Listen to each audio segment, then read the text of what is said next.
Thank you very much. It's an honor to have Secretary General Stoltenberg with us. NATO has been working very closely with the United States. Our relationship is very good.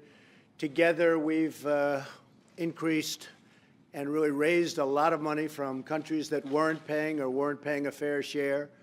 We have a little ways to go, but many billions of dollars of additional money has been raised, and I really appreciate the great job that you're doing. As most people know, you've been extended for a long period of time, and that was very much at, I think, with my leadership. And really, the fact is, we pushed it very hard because this gentleman does a tremendous job at NATO, and I appreciate it. Thank you. Thank you so much. Very much.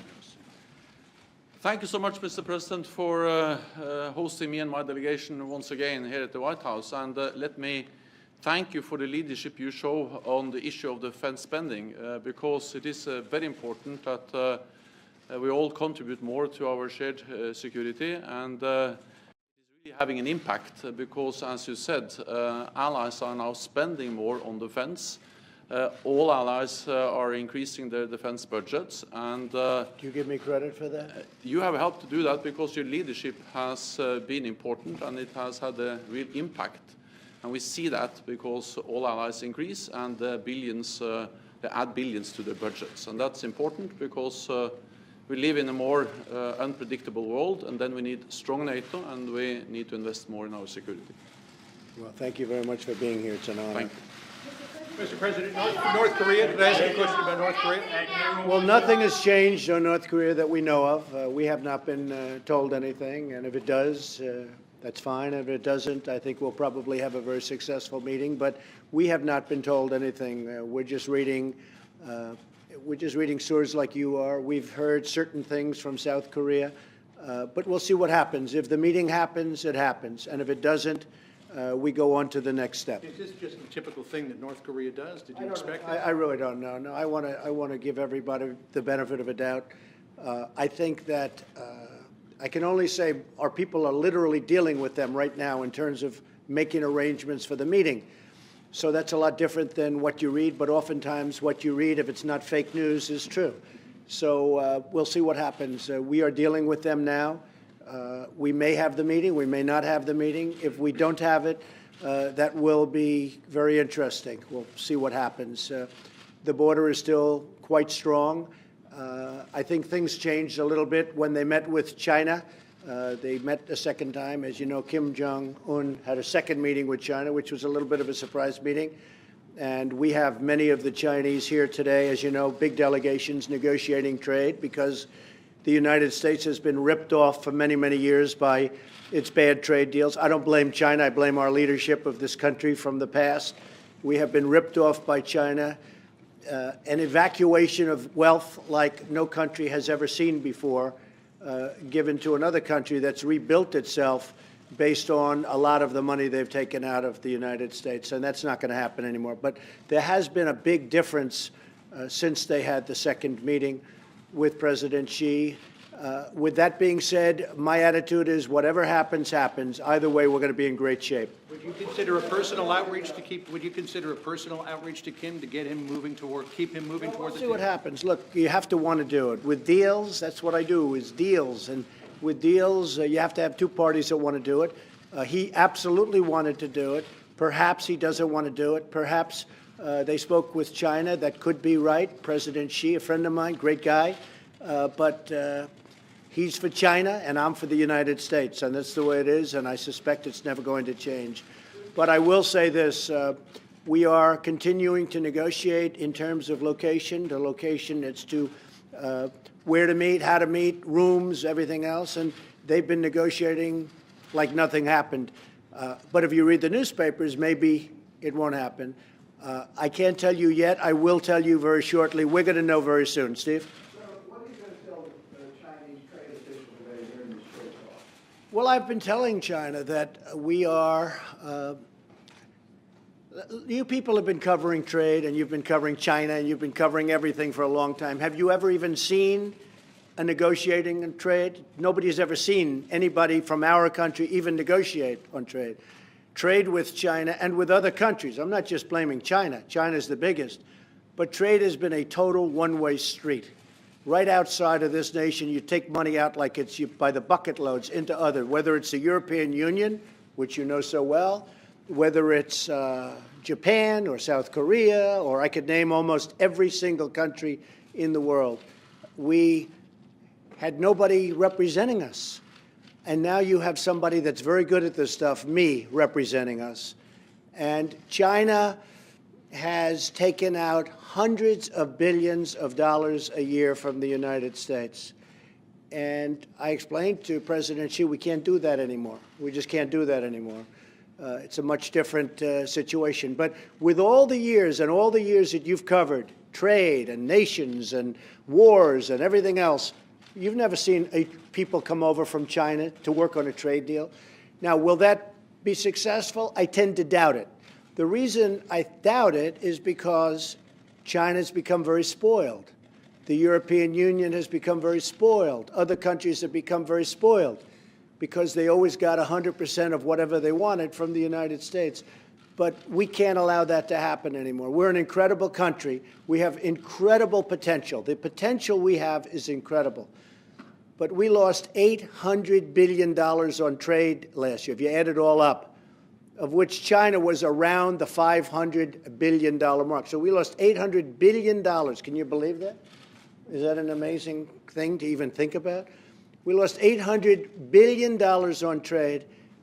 We're not going to be doing that any longer.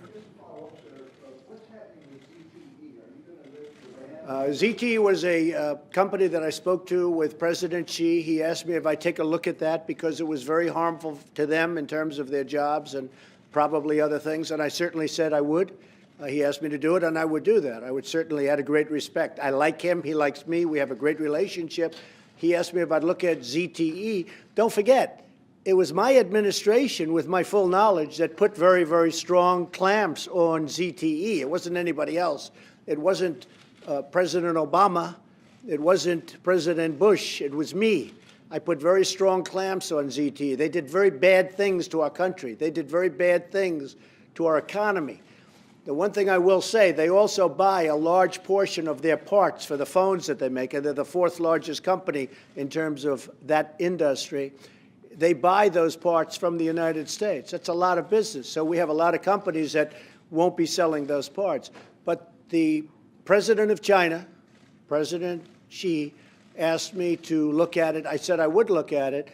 But anything we do with ZTE is always, it's just a small component of the overall deal. I can only tell you this, we're going to come out fine with China. Hopefully China's going to be happy. I think we will be happy. And as the expression goes, when you're losing $500 billion a year on trade, you can't lose the trade war. You've already lost it.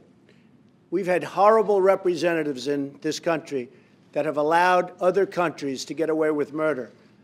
And those days are gone. Those days are over.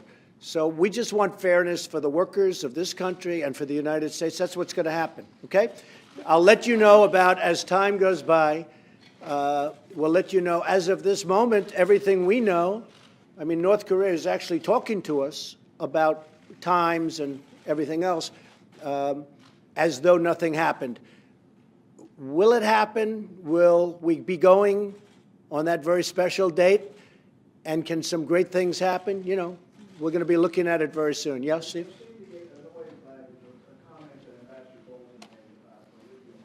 Yeah. Well, the Libyan model isn't a model that we have at all when we're thinking of North Korea. In Libya, we decimated that country. That country was decimated. There was no deal to keep Gaddafi. The Libyan model that was mentioned was a much different deal. This would be with Kim Jong-un, something where he'd be there, he'd be in his country, he'd be running his country. His country would be very rich. His people are tremendously industrious. If you look at South Korea, this would be really a South Korean model in terms of their industry, in terms of what they do. They're hardworking, incredible people. But the Libyan model was a much different model. We decimated that country. We never said to Gaddafi, oh, we're going to give you protection. We're going to give you military strength. We're going to give you all of these things. We went in and decimated him. And we did the same thing with Iraq. Now, whether or not we should have, I could tell you I was against it from the beginning, because look what we have right now. We've spent $7 trillion. Can you believe that?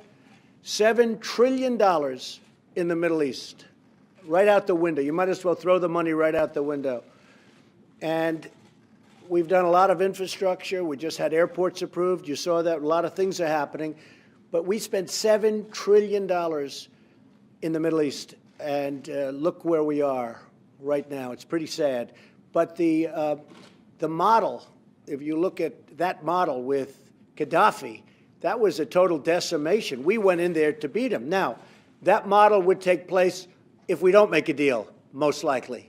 But if we make a deal, I think Kim Jong-un is going to be very, very happy. I really believe he's going to be very happy. But this is just the opposite. And I think when John Bolton made that statement, he was talking about if we're going to be having a problem, because we cannot let that country have nukes. We just can't do it. So that's the way it meant. It's really just the opposite. Because if you look at, again, you look at Syria, that was a total decimation. Yes, John? Well, what security guarantees are you willing to Well, give I'm to willing North to Korea do, in terms we're of willing to taking do a away- lot, and he's willing to, I think, do a lot also. And I think we'll actually have a good relationship, assuming we have the meeting and assuming something comes of it. And he'll get protections that will be very strong. Syria never had protections. If you look at Syria, if you look anywhere around the Middle East, you look at Iraq, you look at Libya. With Libya, certainly they didn't have protection. They had the exact opposite. That was absolute decimation, and that's what we planned to do, and that's what we did. Reduced U.S. troop levels a possibility in South Korea? Well, I'm not going to talk about that. We're going to say that he will have very adequate protection, and we'll see how it all turns out. I think the best thing he could ever do is to make a deal. I have a feeling, however, that for various reasons, maybe including trade, because they've never had this problem before, China has never had this problem with us, it could very well be that he's influencing Kim Jong-un. We'll see what happens, meaning the president of China, President Xi, could be influencing Kim Jong-un. But we'll see. That's just, look, if you remember, a few weeks ago, all of a sudden, out of nowhere, Kim Jong-un went to China to say hello again, a second time, to President Xi. I think they were dedicating an aircraft carrier paid for largely by the United States. Thank you very much, everybody. All right, thank you. We're leaving now. Anyway, it's time to go. Please start making your way towards the door. All right, we're leaving. It's time to I can't hear go. you. I Make your can't exit towards the door. Thank you. Thank you, everyone. It's time to start moving. Thank you. Thank you, No, everybody. time to go. It's time to go.